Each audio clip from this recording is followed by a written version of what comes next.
Hello बच्चों, चलिए प्रश्न पढ़ते हैं। एम द्रव्यमान के चार कण एक समान कण आर त्रिज्या के एक वृत्त में समान दिशा में तथा समान चाल से उनके अन्योन गुरुत्वाकर्षण बल के प्रभाव में परिक्रमण कर रहे हैं, जैसा कि चित्र में दिखाया गया है। कण का वेग होगा। तो आइए बच्चों, प्रश्न के लिए मुख्य उदाहरण की चर्चा करते हैं। बच्चों, मुख्य उदाहरण देखिए बच्चों, जब भी दो कण, ये दो कण है बच्चों जिनके द्रव्यमान m है और ये r दूरी पर रखे हुए हैं बच्चों। तो बच्चों इनके बीच में आकर्षण का बल, जिसे बच्चों बोला जाता है गुरुत्वाकर्षण बल, ये होगा बच्चों g m1 m2 बटे दूरी के वर्ग के। तो देखिए बच्चों, इन दोनों के बीच में आकर्षण का बल लगेगा। दोनों बल एक दूसरे को अपनी ओर आकर्षित करने की कोशिश करेंगे बच्चों।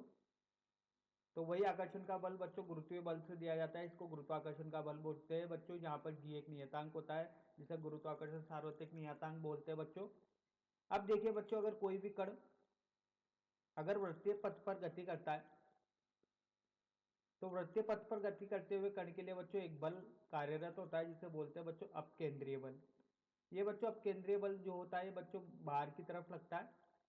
अपकेंद्रीय बल बच्चों बाहर की तरफ लगता है, जो इसको संतुलित कर सकता है बच्चों कोई सा भी बल। तो इसको बोलते हैं एफ सी बराबर एम वी का वर्ग बटे आर। आर बच्चों यहाँ पर उस वृत्तीय पथ की त्रिज्या होती है, वेग।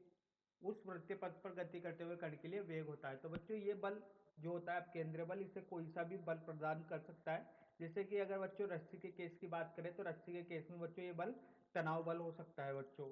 और अगर सड़क और गाड़ी के लिए बात की जाए, तो वहां पर घर्षण बल ये अपकेंद्रीय बल दे सकता है बच्चों। तो बच्चों ये उस कण के निर्देशांक तंत्र में बैठकर अगर बात कर दी जाए, तो अब केंद्रीय बल लगता है, जो कि इसकी दिशा होती है बाहर की ओर। तो आइए बच्चों, इस मुख्य उदाहरण के आधार पर प्रश्न को हल करते हैं बच्चों। तो देखिए बच्चों, एक गोले का निर्माण किया बच्चों। यहां पर बच्चों चार कण रखे हुए हैं। ये देखिए बच्चों, इस तरीके से बताया गया है। ये चार कण एक दूसरे के अन्योन गुरुत्वाकर्षण के प्रभाव में परिक्रमा करते हैं, जैसा कि चित्र में बताया गया है। और कण का वेग होगा बच्चों, तो कण का वेग बताना है। तो देखिए बच्चों, यहाँ पर अगर ये चारों कण अगर प्रभाव में गति कर रहे हैं, तो बच्चों इनके बीच में गुरुत्वाकर्षण बल लग रहा होगा बच्चों एक दूसरे के लिए। ये एक दूसरे को आकर्षित करने की कोशिश कर रहे होंगे बच्चों। तो मान लीजिए अगर इसकी त्रिज्या आर है, तो ये दूरी भी आर होगी बच्चों। तो देखिए बच्चों, अगर ये पहला द्रव्यमान है, ये दूसरा द्रव्यमान है, ये तीसरा द्रव्यमान है और ये चौथा द्रव्यमान है। यहाँ पर m द्रव्यमान रखे हुए हैं बच्चों। तो इस स्थिति में बच्चों देखिए क्या होता है। ये द्रव्यमान इसको इधर की ओर आकर्षित करेगा, ये द्रव्यमान इसको इधर की ओर आकर्षित करेगा, और ये तीसरा द्रव्यमान इसको भी इधर की ओर आकर्षित करेगा बच्चों। तो देखिए, इस पर तीन बल लग रहे। एक तो लग रहा है F14, एक लग रहा है F12 और एक लग रहा है बच्चों F13। तो देखिए बच्चों, यहाँ पर क्या होता है, दूरी की बात कर ली जाए, तो बच्चों ये दूरी होगी, देखिए ये भी आर है, ये भी आर है। तो बच्चों ये हो जाएगी वर्गमूल 2r के। तो बच्चों ये दूरी भी वर्गमूल 2r के बराबर होगी। तो देखिए F14 और F12 जो है, इनके अगर परिमाण निकालते हैं, तो ये होगा बच्चों जी एम का वर्ग। सूत्र लगाया है बच्चों जी M1 M2 बटे दूरी के वर्ग के, जैसा कि बच्चों आपने ने मुख्य उदाहरण में देखा था।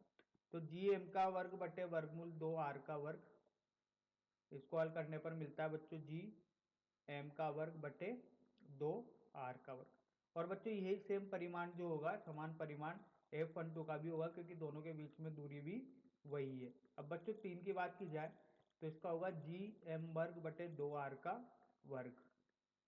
तो इसको हल करने पर मिलेगा बच्चों जी एम वर्ग का बटे 4r का वर्ग।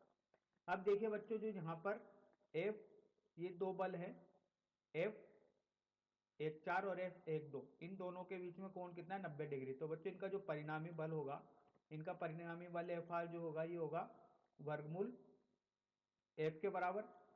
अब देखिए बच्चों यहाँ से f 1 4 और f 1 2 का परिणामी f के बराबर ले लिया और इन दोनों का जब परिणामी निकाला f4 और f2 का, वो कितना आया वर्गमूल 2f के। तो f का मान कितना है बच्चों, g m का वर्ग बटे 2r का वर्ग। तो इसका मान रखते हैं तो ये निकलेगा वर्गमूल 2 g m का वर्ग बटे 2r का वर्ग। तो बच्चों इन दोनों बलों का परिणामी जो कि वो इसी दिशा में होगा, क्योंकि बच्चों यहाँ पर कोण किसके बराबर है, 45 डिग्री के बराबर है। ठीक है, अब देखिए बच्चों इन दोनों का परिणामी निकल के आ गया वर्गमूल 2 gm वर्ग बटे 2r वर्ग। और बच्चों इसको कुल परिणामी निकालने के लिए, कुल परिणामी बल निकालने के लिए बच्चों यहाँ पर क्या किया जाएगा,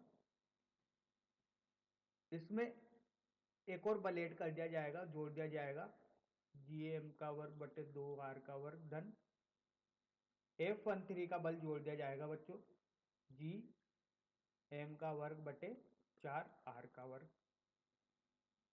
तो देखिए बच्चों यहां से हल करने पर मिलता है कुल परिणामी जी m का वर्ग बटे r का वर्ग, ये ओबेनिस्ट ले लिया, वर्गमूल 2 बटे 2 धन 1 बटा 4। तो देखिए जब यहाँ पर ये इस तरीके से बच्चों अपन ने इसको हल कर दिया, तो देखिए अब क्या मिलता है अपन को आगे की ओर हल करने पर। इसको यहाँ पर लिखते हैं बच्चों। अब बच्चों इसमें अगर ये बी वेग से घूम रहा है तो इसमें जो अब केंद्रीय बल लगेगा बच्चों को कितना लगेगा, एम बी का वर्ग बटे आर। ये बच्चों अब केंद्रीय बल जो इसको संतुलित कर रहा होगा, कौन सा बल, गुरुत्वाकर्षण बल वृत्तीय पथ पर घुमाने के लिए। तो वृत्तीय पथ पर ये एम बी का वर्ग बटे आर किसके बराबर हो जाएगा, जी एम का वर्ग बटे आर का वर्ग 1 बटा, इसको हल करने पर बच्चों मिलेगा देखिए 2 वर्गमूल 2 धन 1 बटा 4। तो देखिए यहाँ से m से m कट रहा है बच्चों, r से r। अब देखिए v का वर्ग बराबर होगा बच्चों सी m बटे r 2 वर्गमूल 2 धन 1 बटा 4। ठीक है बच्चों, तो यहाँ से बच्चों वर्गमूल वर्ग को हटा के यहाँ पर ले लेते हैं इधर की तरफ। तो ये होगा जी एम बटे आर 2 वर्गमूल 2 धन 1 बटा 4। तो बच्चों यही अपने प्रश्न का उत्तर है। बोला गया था बच्चों कण किस वेग या चाल से चलेगा, तो बच्चों इसका उत्तर है वर्गमूल जी एम बटे ब्रैकेट 2 वर्गमूल 2 धन 1 बटा 4। तो आशा करता हूँ बच्चों आपको यह समझ में आया होगा। धन्यवाद।